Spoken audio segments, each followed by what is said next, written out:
नमस्कार छात्रों, YouTube channel जी art पर एक बार फिर से आप सभी का बहुत बहुत स्वागत है। छात्रों, एक बार फिर से हम आपके सेवा में हाजिर हैं और आज एक और महत्वपूर्ण टॉपिक को लेकर आपके सामने आए हैं। आज का जो हमारा टॉपिक है वो बायोलॉजी के विटामिन से रिलेटेड है।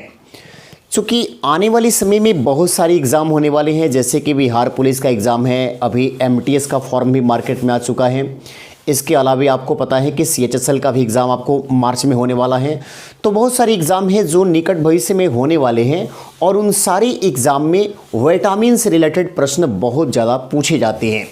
तो आज हम इसी सेगमेंट को पूरा करेंगे और ये पूरी कोशिश करेंगे कि आपको इस चैप्टर में जितने भी प्रकार के प्रश्न बन सकते हैं उन सारे प्रश्नों को मैं अच्छे ढंग से समझा सकूं, ताकि समय पर आपको काम आ सके और इस चैप्टर में जो भी डाउट आपके हो वो डाउट भी हमेशा के लिए समाप्त हो सके। तो आइए आज हम बिना देरी किए आज इस सेगमेंट को पढ़ें। विटामिन, बहुत सारे महत्वपूर्ण प्रश्न यहाँ से बनेंगे। मैंने पहले ही थोड़ा सा समय बचाने के लिए बोर्ड पर इसको इंडिकेट कर दिया है।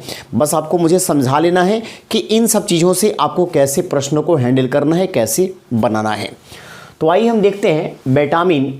और विटामिन के बारे में सबसे पहले मैं आपको जो बातें बताने जा रहा हूँ उसको ध्यान से सुनिएगा। विटामिन हमारे शरीर के लिए बहुत ही ज़रूरी है। विटामिन की आवश्यकता हमारे शरीर को बहुत अधिक है, लेकिन ये याद रखिएगा कि विटामिन से हमें किसी प्रकार के कैलोरी की रिक्वायरमेंट पूरी नहीं होती है। मतलब कि विटामिन से हमें कैलोरी नहीं मिलता है, एनर्जी जो है देने का काम विटामिन नहीं करता है। विटामिन से एनर्जी तो नहीं मिलता है, लेकिन अगर विटामिन हमारी बॉडी के अंदर न जाए तो बायोलॉजिकल रिएक्शन अनबैलेंस हो जाएगा। और बायोलॉजिकल रिएक्शन का अनबैलेंस होना जैसे कि हम कह सकते हैं कि डाइजेस्टिव सिस्टम बेहतर ढंग से नहीं हो पाएगा, रेस्पिरेटरी सिस्टम हमारा गड़बड़ हो जाएगा, सर्कुलेटरी सिस्टम पर प्रभाव पड़ेगा। तो जो चीज़ें हमारे बॉडी के अंतर्गत होते रहता है, जिसको करना हमारी बस की बात नहीं है कि हम उसको कंट्रोल कर पाएँ, जो अपने आप बॉडी के अंतर्गत कुछ ऐसी घटनाएँ घटित होती हैं जो होती रहती हैं, जैसे सांसों का लेना, हार्ट का धड़कना, ये सारी क्रियाएँ जो है बायोलॉजिकल रिएक्शन कहलाती हैं। और बायोलॉजिकल रिएक्शन अनबैलेंस हो जाता है अगर विटामिन की मात्रा हमारी बॉडी में ना जाए।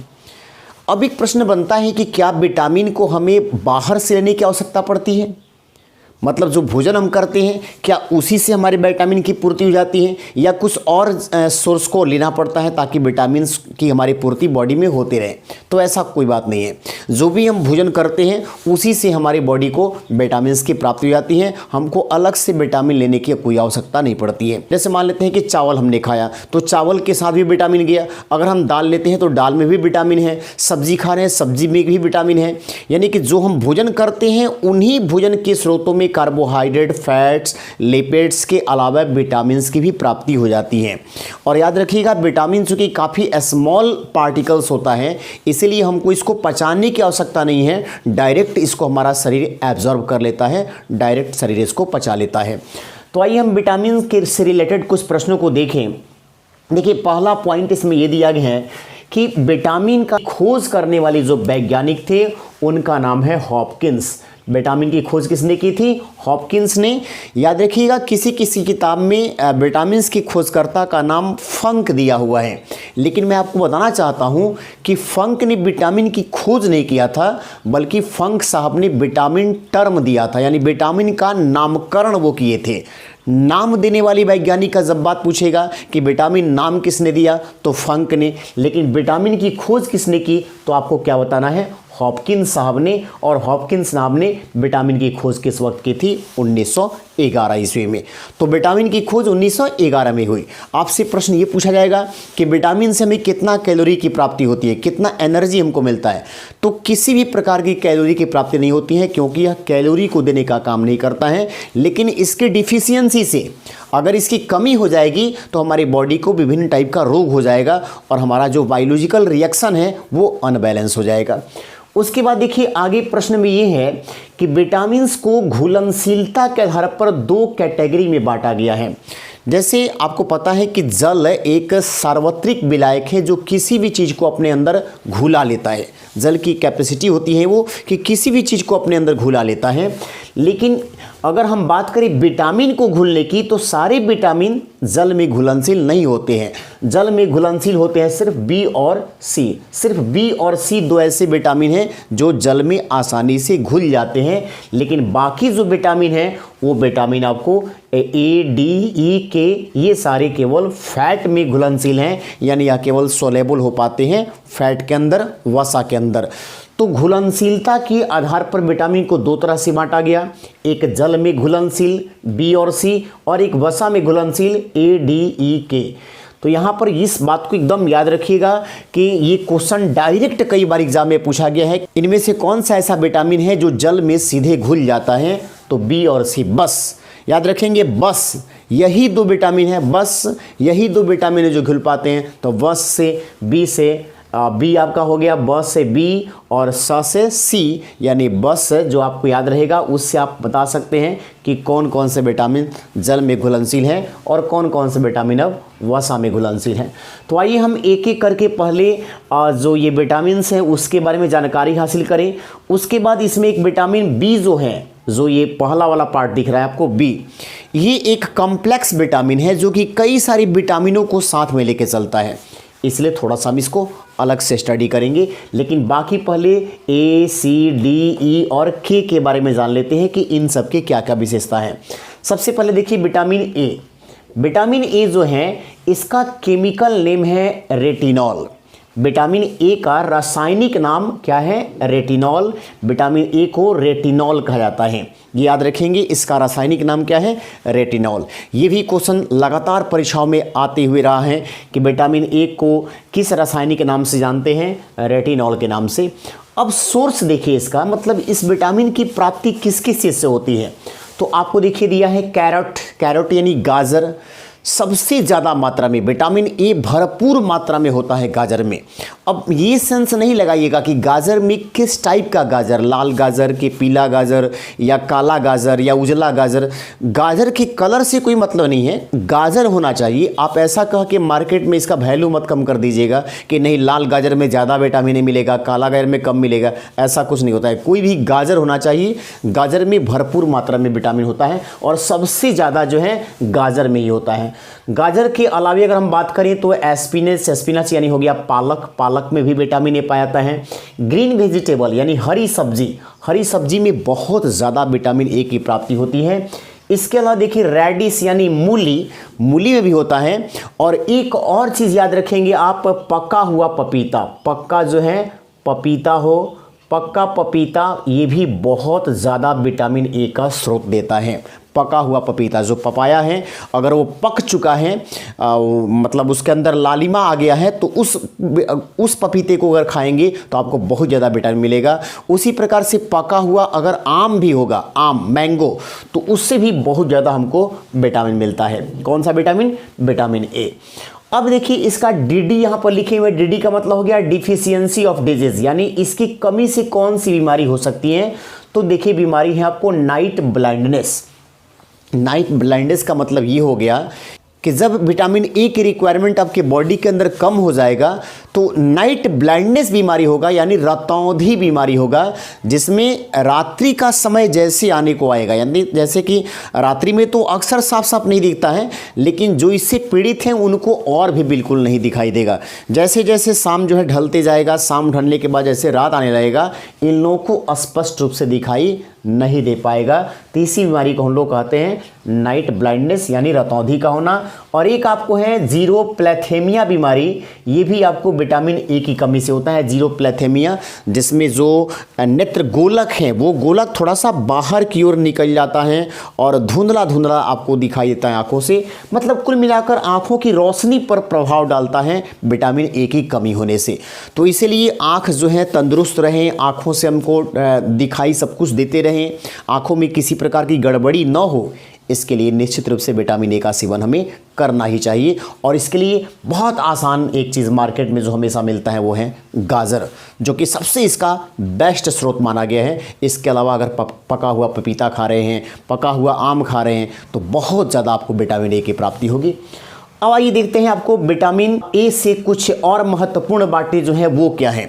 जैसे क्वेश्चन पूछता है कि कौन कौन सा विटामिन हमारे बॉडी के अंदर बन जाता है, उसको हमको बाहर से लेने की आवश्यकता नहीं है, या अगर लेते भी हैं तो उसकी रिक्वायरमेंट कुछ हमारे बॉडी में ही होता है।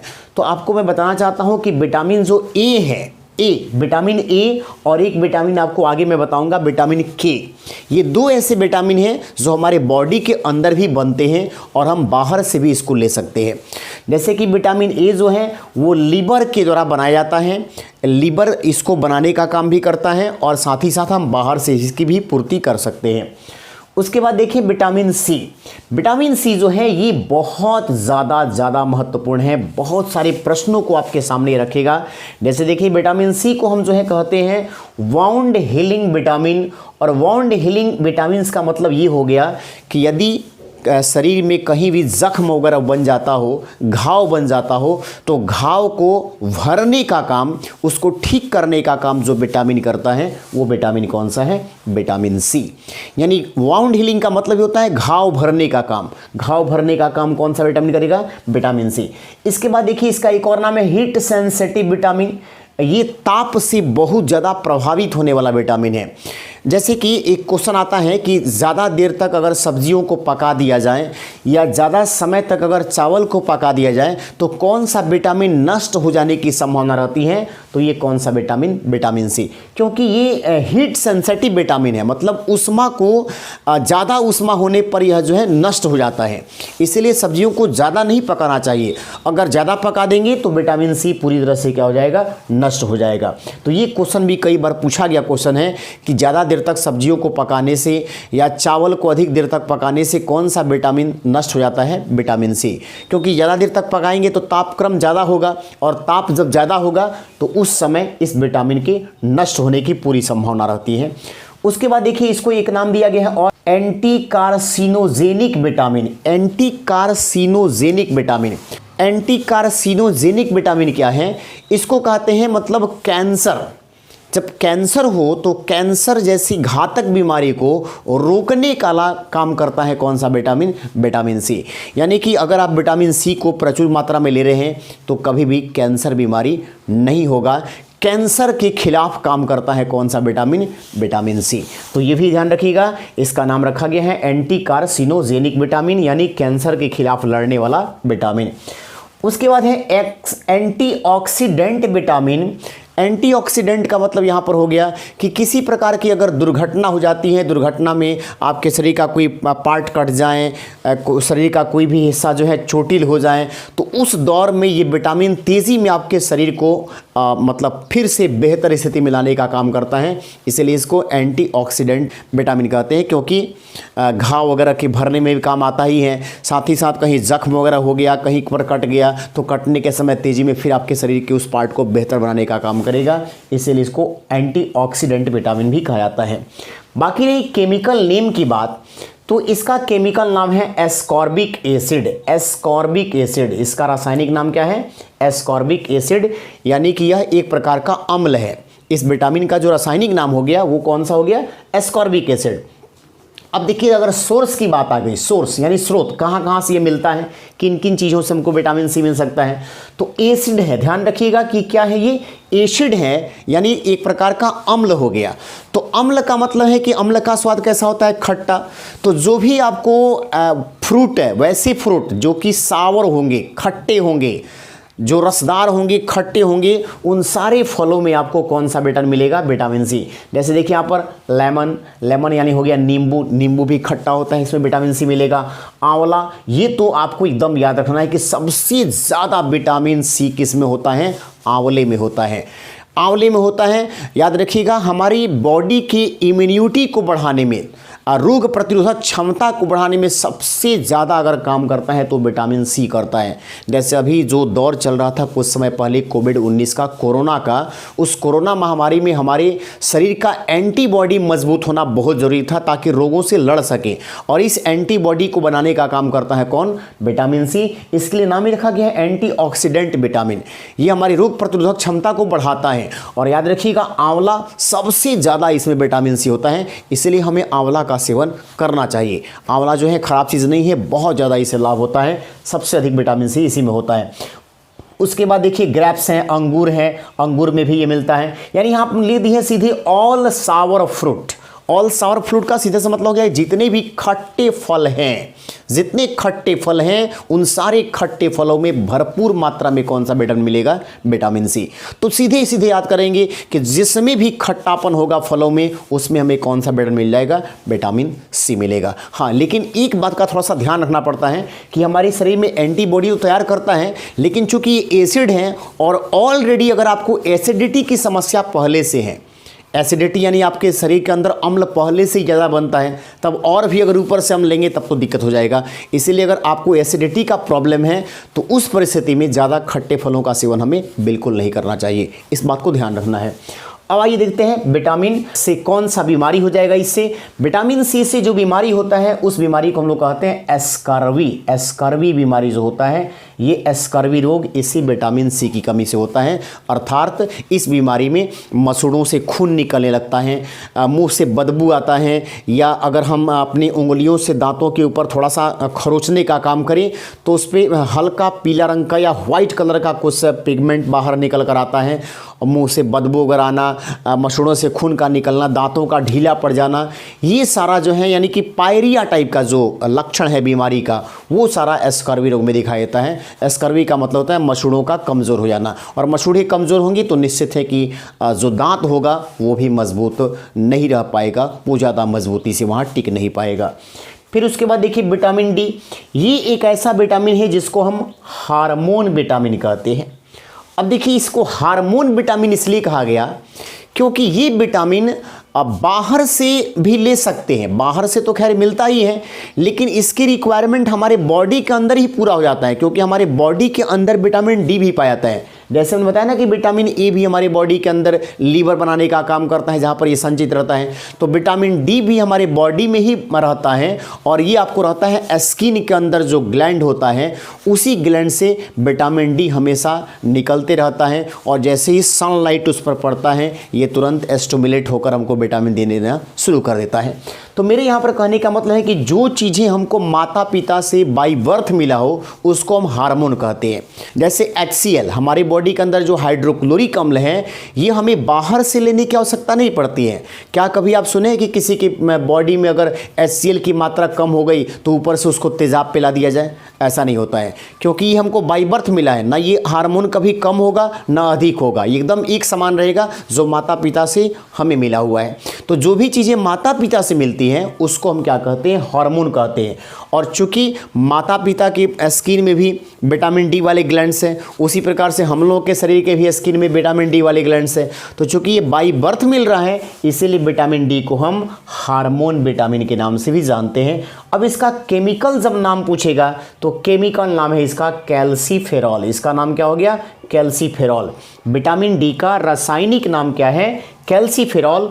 और इसका सोर्स अगर देखेंगे, स्रोत किन किन चीज़ों से ये प्राप्त होता है, तो दूध में बहुत ज़्यादा विटामिन डी की मात्रा होती है, इसलिए दूध का सेवन करना चाहिए। उसके बाद देखिए अंडा में भी भरपूर मात्रा में विटामिन डी होता है। सोयाबीन में भी विटामिन डी होता है। वैसे सोयाबीन में सबसे अधिक प्रोटीन होता है, बहुत ज़्यादा प्रोटीन होता है, तो सोयाबीन भी इसका स्रोत है। नॉन वेज यानी कि जो हम मांस मछली खाते हैं इसमें भी होता है। और बनाना यानी केला में भी विटामिन डी भरपूर मात्रा में होता है। और सबसे ज़्यादा जो इम्पॉर्टेंट है वो क्या है? सनलाइट यानी सूर्य का प्रकाश। अक्सर ये प्रश्न पूछता है कि सूर्य के प्रकाश में कौन सा विटामिन पाया जाता है, तो लड़के जवाब देते हैं विटामिन डी। लेकिन इस बात को आप हमेशा के लिए याद रखेंगे कि सूर्य के प्रकाश में विटामिन डी नहीं होता है। अगर सूर्य के प्रकाश में विटामिन डी होता तो फिर इस विटामिन डी को हम हार्मोन क्यों कहते? क्योंकि हार्मोन वो कहलाता है जो हमको बाय बर्थ मिला होता है।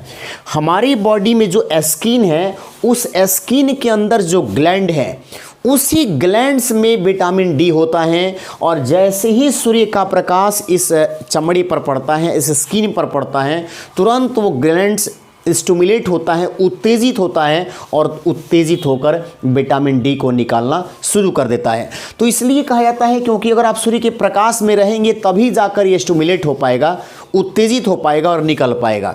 तो सबसे बढ़िया यही उपाय है कि हम लोग जब सुबह का खास करके जो वक्त है, दोपहर में या शाम को नहीं, सुबह का जो वक्त होता है उस समय सूर्य के प्रकाश को अगर हम जो है अपने शरीर के ऊपर ले रहे हैं तो निश्चित है कि उस समय हमको विटामिन डी की रिक्वायरमेंट ज़्यादा मिलेगा, ज़्यादा उसकी पूर्ति होगी। तो ये ध्यान रखना है कि सूर्य के प्रकाश में इसके द्वारा विशेष रूप से हमको विटामिन डी मिल जाता है। अब देखिए कमी से क्या बीमारी होगा, इससे एक बीमारी होता है रिकेट्स, और ये रिकेट्स जो बीमारी है ये केवल चाइल्ड यानी बच्चों में होता है।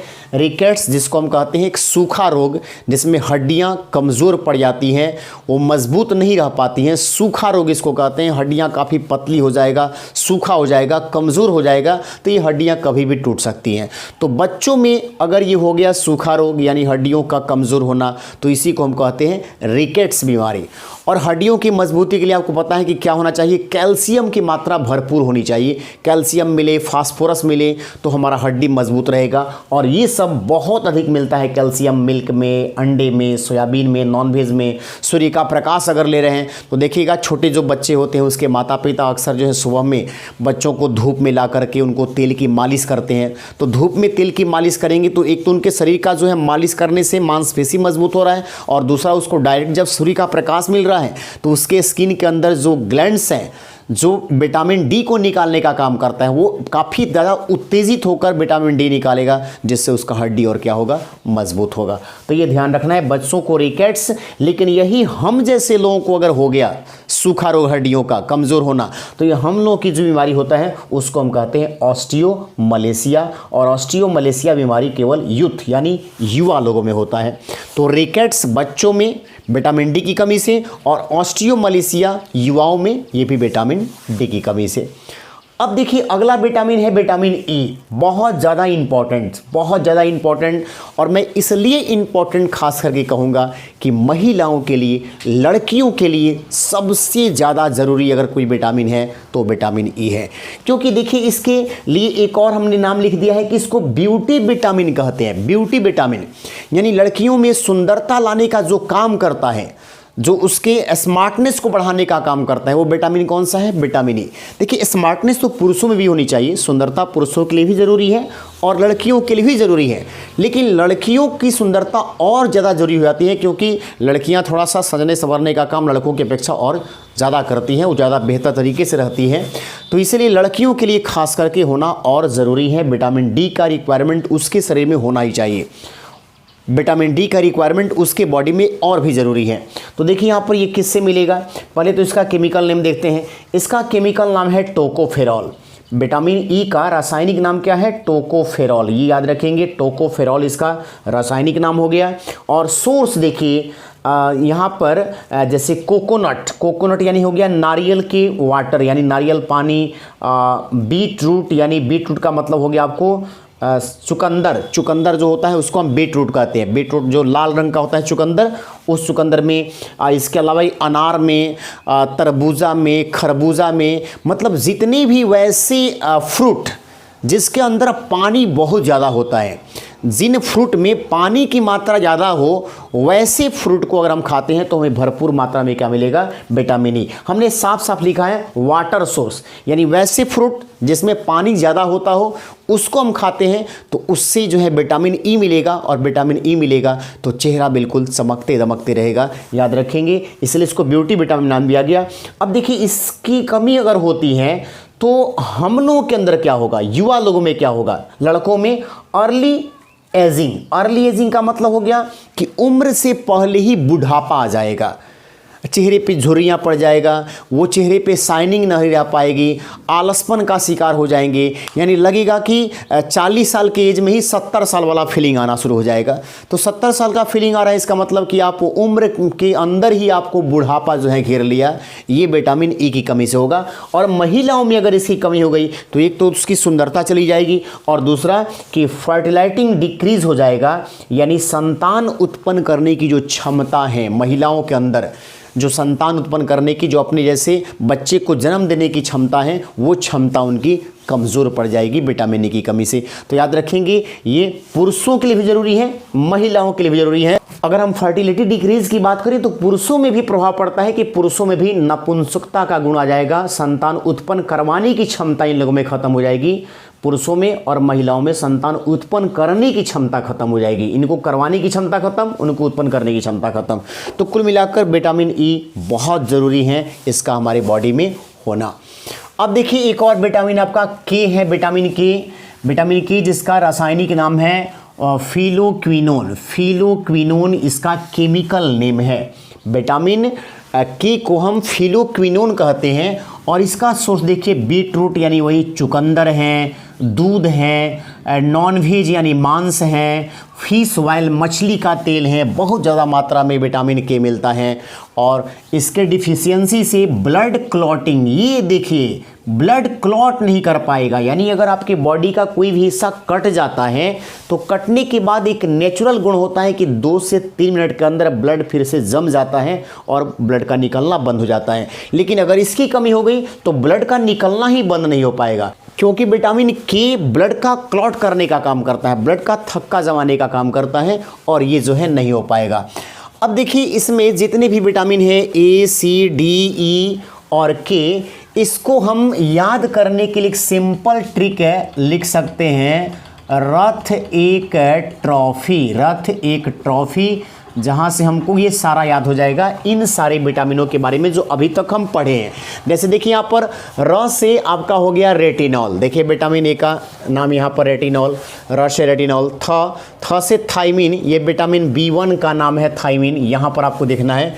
उसके बाद से देखिए ए एस्कॉर्बिक एसिड, देखिए यहाँ पर विटामिन सी जिसको मैंने पहले बताया है कि इसका जो है नाम है एस्कॉर्बिक एसिड, देखिए आपको यहाँ पर दिख रहा है एस्कॉर्बिक एसिड विटामिन सी का नाम।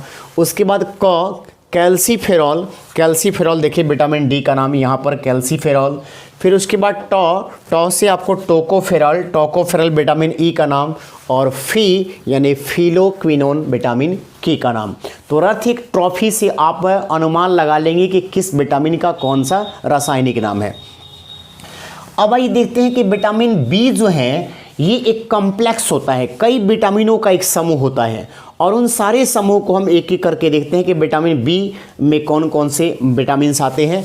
तो इसमें देखिए vitamin B1, vitamin B2, vitamin B3, vitamin B5, vitamin B6, vitamin B7, एक इसके बाद विटामिन B9 भी होता है, फिर विटामिन B12, इतने सारे विटामिन बी के अंतर्गत आते हैं। अब B1 में देखिए क्या है, B1 में आपका क्या बनेगा कि विटामिन B1 को हम कहते हैं थाइमिन, इसका केमिकल नेम यानी रासायनिक नाम क्या है, थाइमिन है। और इसका सोर्स देखिए राइस है, व्हीट है यानी गेहूं है, कॉर्न यानी कि आपको मक्का वगैरह है, सोयाबीन है, ड्राई फ्रूट यानी सूखा फल है। यानी कुल मिलाकर हम सीधे ये कह सकते हैं कि जितने बीज वाले अन्न है जिसमें बीज होता है, जैसे चावल हम लोग क्या बीज ही खाते हैं, गेहूं क्या खाते हैं बीज खाते हैं, मक्का भी क्या खाते हैं बीज खाते हैं। ये आपको इसके अतिरिक्त खाद्य पदार्थों में अगर आप देखते हैं बाजरा, बल्टांगुन, ये सारा जो है न केवल बीज है।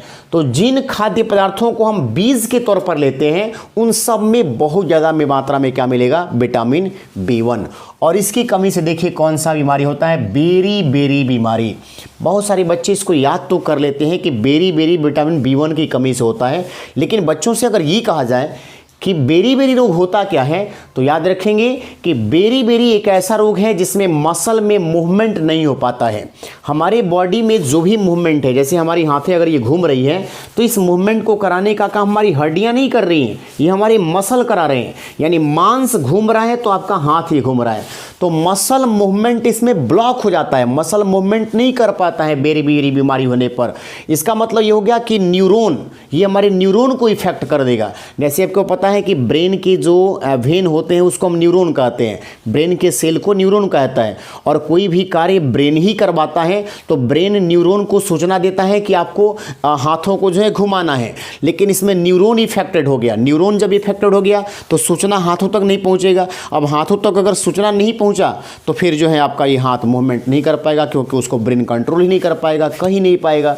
तो बेरी बीमारी में मसल का मूवमेंट ही खत्म हो जाता है, बहुत ही खराब बीमारी है।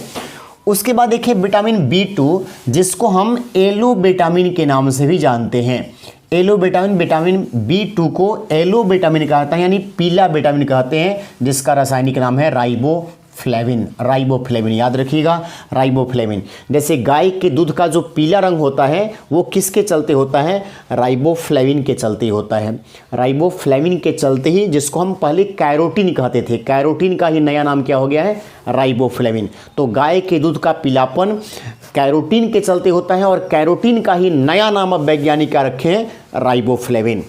उसके बाद देखिए राइबोफ्लेविन यानी विटामिन B2, जो विटामिन B2 है इसका सबसे बेहतरीन सोर्स क्या है, डेयरी प्रोडक्ट, यानी जो भी हम दूध से बने हुए सामान को खाते हैं, जैसे पनीर हो गया, मक्खन हो गया, दही हो गया, या दूध के बनी हुई जो मिठाइयाँ होती हैं, छेना वगैरह, इन सब चीज़ों को अगर हम खाते हैं तो डेयरी प्रोडक्ट से हमें बहुत ज़्यादा विटामिन B2 मिलता है। और इससे blister on tongue and lips, यानी कि हमारी जीभ के ऊपर छाले नहीं पड़ते हैं और न ही होठ फटने का काम करेगा। न होठ पे छाले पड़ेंगे न जीभ पर छाले पड़ेंगे। अक्सर सुनते होंगे मुंह में छाले पड़ गए हैं, तो छाले किसके चलते होते हैं, विटामिन B2 की कमी के चलते होते हैं।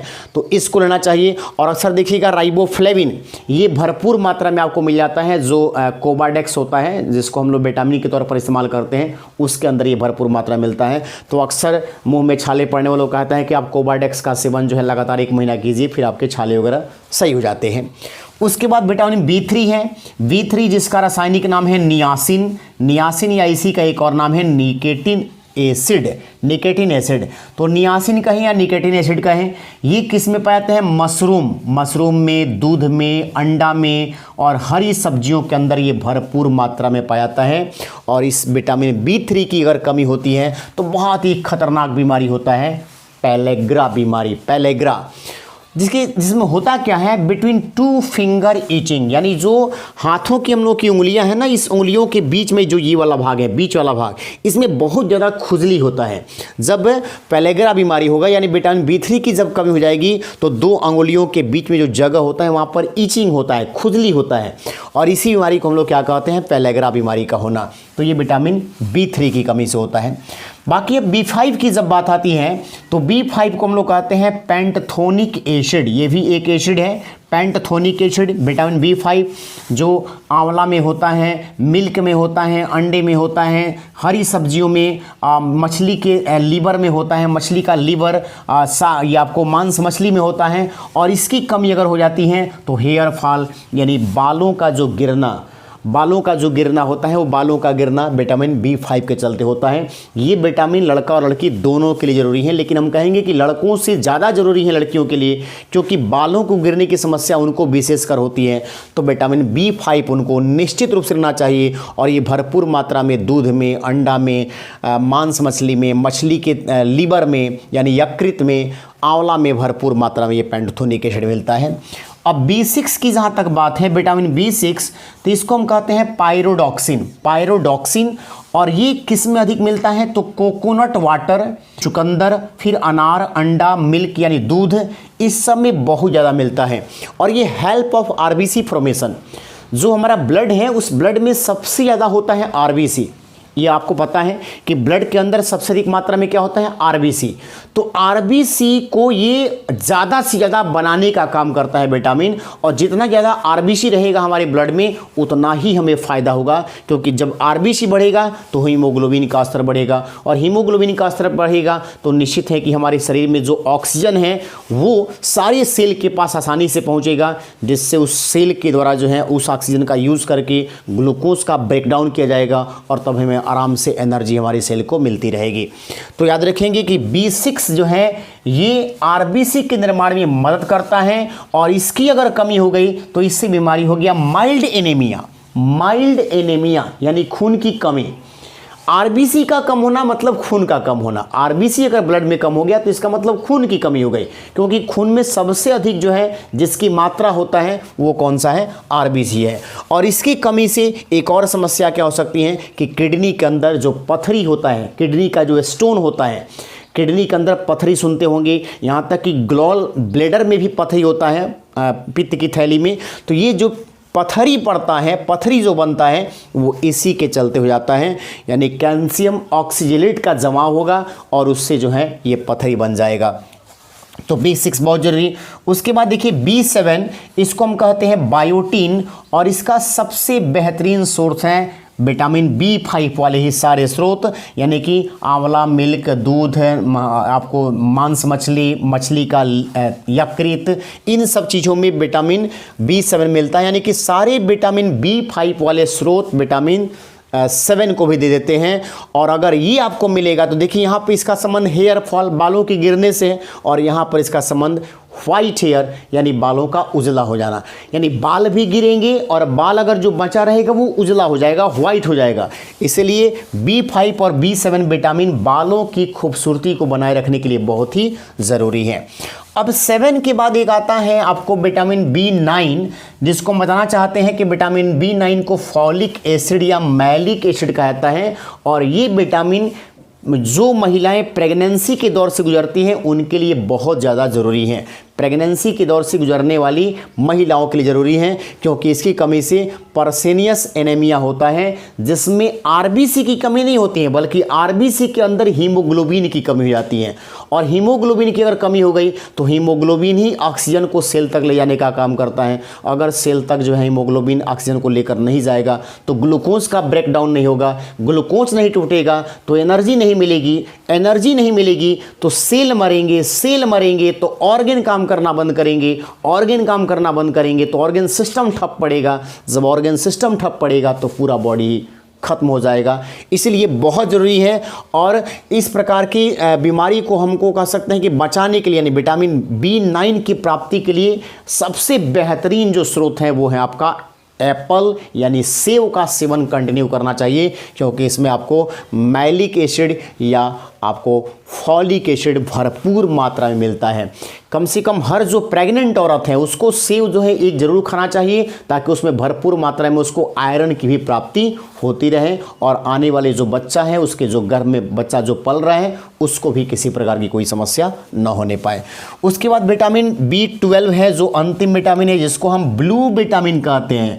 जैसा भी देखिए विटामिन B2 को हम येलो विटामिन कहते हैं और B12 को हम ब्लू विटामिन कहते हैं। ये आपको कहलाता है, केमिकल नेम इसका साइनोकोबाल्मिन, इसको हम साइनोकोबाल्मिन कहते हैं। कोबाल्मिन का मतलब हो गया कि इसमें कोबाल्ट पाया जाता है। यही एक विटामिन है जिसके अंदर कोबाल्ट पाया जाता है और कोबाल्ट हमें ब्लड कैंसर से बचाने का काम करता है। कोबाल्ट एक तत्व है जो इस विटामिन में पाया जाता है और ये कैंसर से बचाता है। तो यहाँ देखिए ये किस में अधिक मात्रा में मिलेगा, विटामिन B12 स्पिनच यानी पालक में, ग्रीन वेजिटेबल हरी सब्जियों में, मांस मछली में, अंडा में ये भरपूर मात्रा में होता है। और इसकी कमी से मैग्लोब्लास्टिक एनीमिया होता है। मैग्लोब्लास्टिक एनीमिया का मतलब होगा कि जो आरबीसी के जो सेल होंगे वो फट जाएंगे, और आरबीसी के सेल जब फटेंगे तो फट कर वो मर जाएंगे, और मर कर वो हमारे ब्लड में हमेशा घूमते रहेंगे, और वही मरे हुए सेल जब आपस में क्लॉट करते हैं तो क्लॉट करने के बाद आगे चलकर वो ब्लड कैंसर का कारण बन जाते हैं। इसीलिए इस बीमारी से दूर रहने के लिए हमें विटामिन B12 भरपूर मात्रा में लेना चाहिए। और विटामिन B12 सबसे अधिक देखिए हरी सब्जियों में पाया जाता है, मांस मछली में भी होता है, अंडे में भी होता है, और यहाँ तक कि पालक में भी होता है। तो ये आपको विटामिन से बहुत सारे प्रश्न आपको दिख रहे हैं जो बताए हम आपको। अब इससे ज़्यादा विटामिन से लेकर किसी प्रकार के प्रश्न नहीं पूछे जाते हैं, और जितना पूछे जाते हैं उन सब पर मैंने एक एक करके चर्चा कर दिया है। अब आपकी ज़रूरत है कि वीडियो को आप एक बार दो बार रिपीट करके देखें और अधिक से अधिक छात्रों तक वीडियो को ज़रूर शेयर करें ताकि दूसरे छात्र भी इसका लाभ उठा सकें। तो चलिए फिर हम मिलेंगे एक नए वीडियो के साथ आपके लिए एक बार फिर से, तब तक आपसे विदा लेते हैं। धन्यवाद।